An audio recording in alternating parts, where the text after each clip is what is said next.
The British do it right. Afternoons of tea sandwiches, champagne, tennis. I'm Carrie with the Food Channel. Follow me, and I'm going to show you how we do it Food Channel style. Come on. Afternoon tea party. Get all of the ingredients together for your tea sandwiches. I like to mix it up just to keep it fun.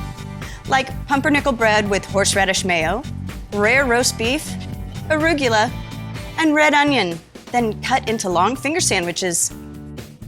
Sliced French baguette with a lemon dill cream cheese, smoked salmon, cucumber, a sprig of dill, served open face.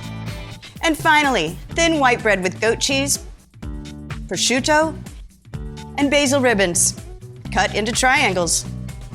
For these recipes and more, go to foodchannel.com. Now the fun begins. Arrange your sandwiches on serving platters. Bring in some sweets from a local bakery, hot tea, and last but not least, some ice-cold champagne. Oh, and don't forget the strawberries. Afternoons of sandwiches and champagne, I could get used to this. Now get in the kitchen.